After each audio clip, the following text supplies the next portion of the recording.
Let's prepare our hearts and minds to receive the Word of God in silent prayer.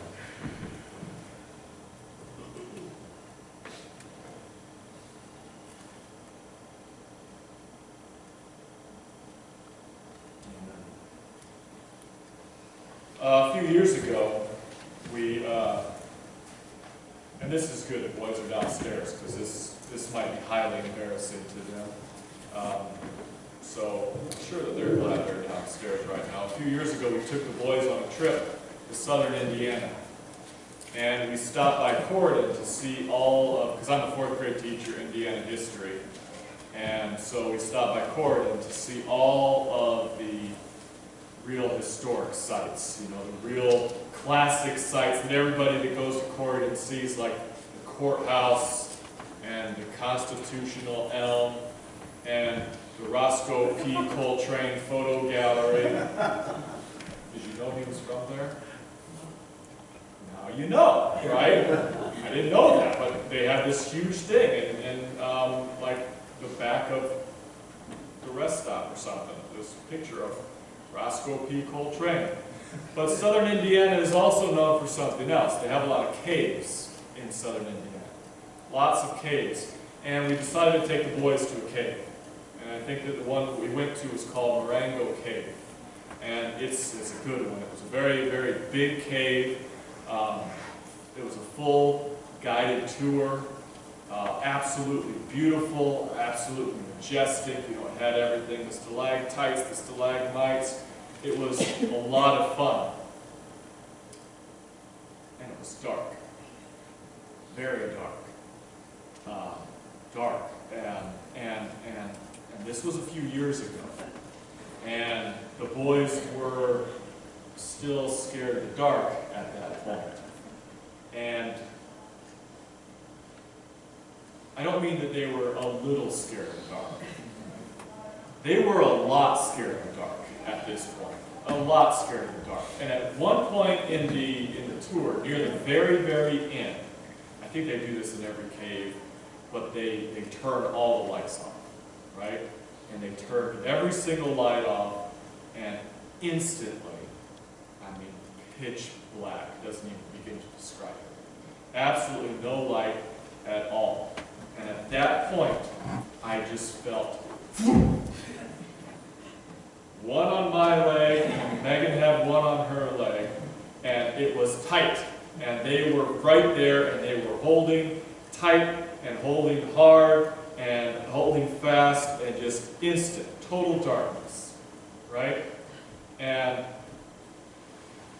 then they turned the lights back on.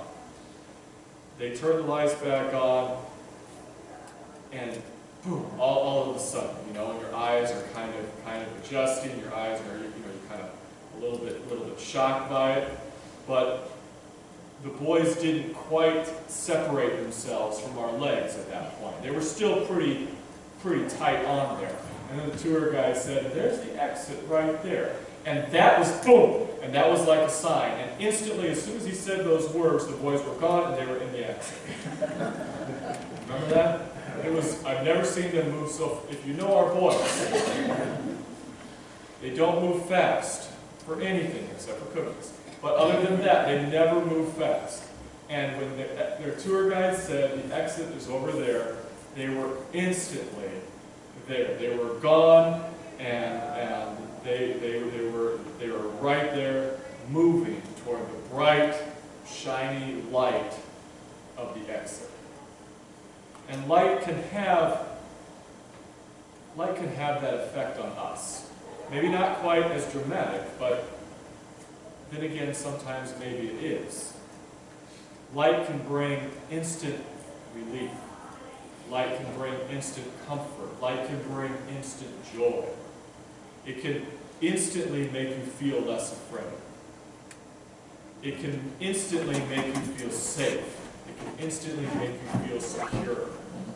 I imagine that the boys would tell you that the light brought them a certain sense of peace when the light came back on.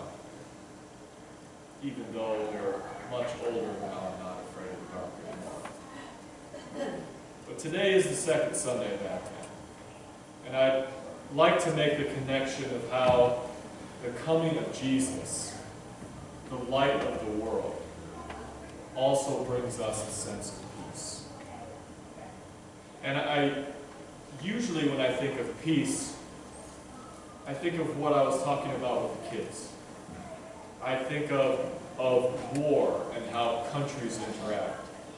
I think globally. I think big. But today I do want to think smaller. I want to think smaller. I want to think on a more personal level.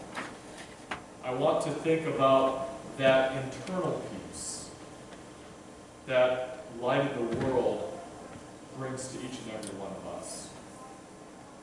We often read from Isaiah during the Advent season, and I think you'll understand why after hearing these verses. This is from Isaiah chapter 9, verses 2 through 7. It says, "The people walking in darkness have seen a great light.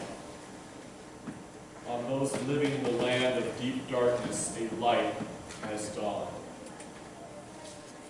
In Isaiah chapter 60, verses 1 through 3, it says, "Arise, shine, for your light has come, and the glory of the Lord rises upon you. See, darkness covers the earth, and thick darkness is over the peoples. But the Lord rises upon you, and his glory appears over you. Nations will come to your light, and kings to the brightness of your dawn." And of course, we also have the well-known verse from John, chapter 1. "In him was life, and that life was the light of all mankind. The light shines in the darkness, and the darkness has not overcome it." The true light that gives light to everyone was coming into the world. So the Advent message is all about waiting. Waiting with great anticipation for the coming of Christ among us again. That light that shatters the darkness, like the welcome light in a cave. And that brings us the four big themes of Advent: hope, peace, joy, and love. And on Christmas Eve, we're going to light the Christ candle. And by that time, we should feel fully enlightened. Our darkness completely dispelled. And it will then be said of us that we are the people walking in darkness that have seen a great light. On those living in the land of deep darkness, a light has dawned. But it's really not quite that easy. It's not that easy. I wish that just declaring it made it so. I wish that with 4 Sundays of Advent, with 4 Sundays of scripture readings and hymns and carols and the lighting of the Advent candles, that we could shatter that darkness that covers our lives. But even after all of that, even after all the best intentions, even those with the strongest faith, even though we will be filled to overflowing with Christmas cheer, that light still might not end the darkness that surrounds us. We will still face hopelessness. The hopelessness of feeling not good enough. The unhappiness of loneliness. The wide array of disappointments in our lives. And the fears that life heaps upon us. And all of that can destroy that internal peace should be feeling. And Jesus wants to bring us that peace. The good news is that if we don't feel that peace, the good news is that we are not failing. We are not a failure. Advent is a process, and we should definitely view it that way. Jesus came as the light of the world to give us peace, to drive out the darkness. But ironically, the first step in reaching that peace is comprehending the darkness, understanding the darkness, knowing the darkness intimately, knowing the darkness on a personal level. Now, for many of us, that's not a problem. We all know the darkness all too well. Many of us know about the reality of walking in darkness. And many of us are on that quest for peace. We're looking for the darkness to end. Looking for the relief of light that the boys felt when they turned the switch on in that dark cave. And many of us, as we struggle in the darkness, or if we are in a particularly dark time, often ask, why is this happening? Why do I feel this way? Why can't I feel eternal peace? Why is my darkness so deep? And why does it come back again and again? But those whys are futile questions. They're unproductive.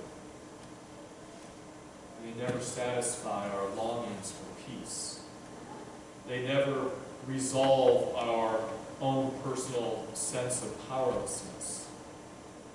They don't provide us any comfort. They don't change anything at all. I'm going to talk as a normal person here, not necessarily as a pastor, because we all know that pastors aren't normal anyway, but as a father, and as a husband, and as a man. And I know that I use the term nowadays too much. It tells me that. I want to do it again. The holiday season is really tough nowadays. It's tough nowadays. Nowadays there are a lot of stresses during the holiday season. And maybe it's always been that way. And I suppose it probably has. But I can definitely say without a doubt that the holiday season is tougher for me now than when I was a kid. Being an adult is a lot harder than I thought it was going to be. And I barely qualify as an adult. But when Advent starts, I should be preparing my heart and my soul and my mind for Jesus. But instead, I always start Advent saying the exact same thing. This year, I'm going to slow down and appreciate the holiday season. I'm going to plan ahead and prepare so I won't have any stress. Then I can truly enjoy the season. And then you start getting busy, and then you start getting stressed, and the next thing you know, Christmas is over. And that's where the darkness comes in. Because doubts and fears start creeping in too. Oh, if I were more organized, then we wouldn't be so stressed. If I had more patience, then I'd be a better father. My kids would act like they were in a Norman Rockwell painting. If I just showed more gratitude, maybe I wouldn't feel guilty. The darkness can take over. The darkness can fill us up. And then we get depressed about the darkness, and that vicious cycle takes hold. And it all makes you feel like you just aren't good enough. Especially, and we talked about this before, but especially when you start to compare. Everybody else has got it together. Everybody else is enjoying the season. Everybody else is a great parent, and they have proof. Look at their Christmas card. They're all smiling.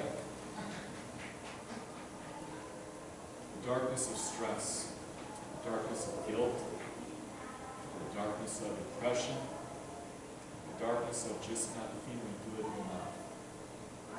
Our hearts, our minds are in desperate need of peace.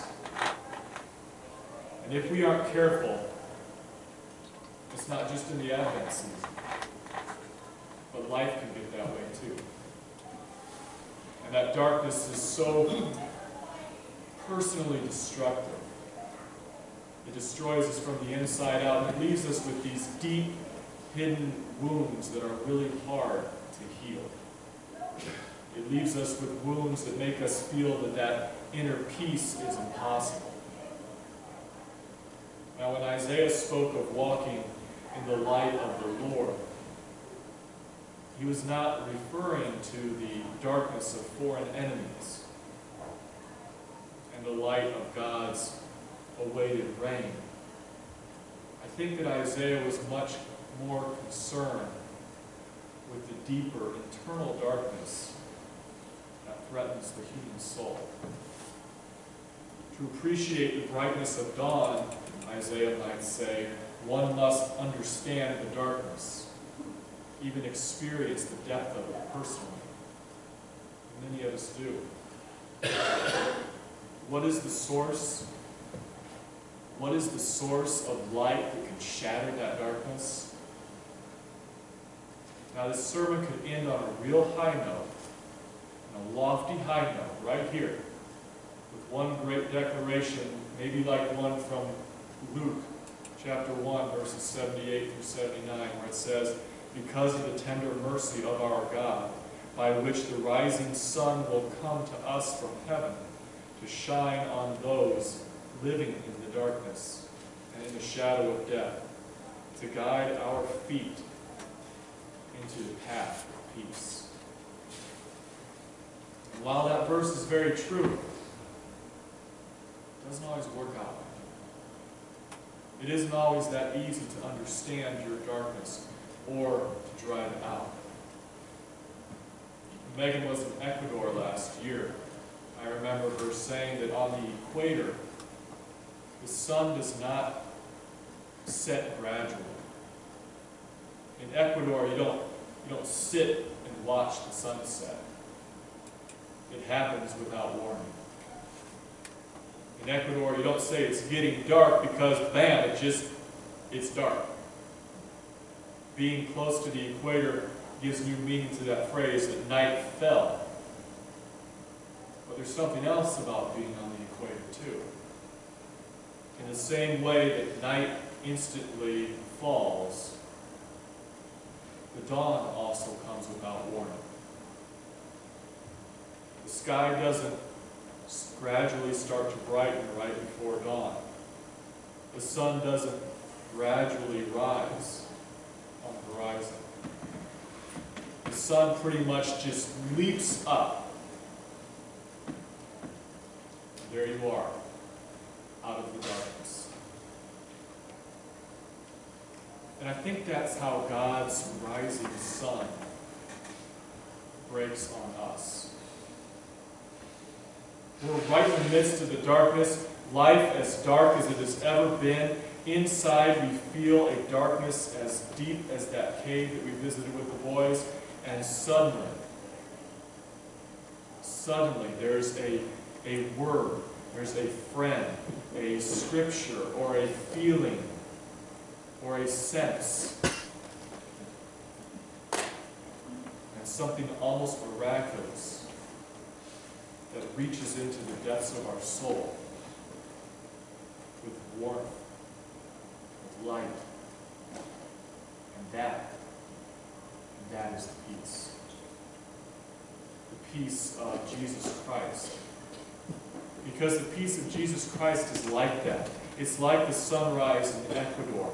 It's like that glowing exit sign in Marengo Cave. And that peace fills us up. It fills us up and it drives out the darkness. Over 2,000 years ago, Mary and Joseph were told that there was no room left in the inn.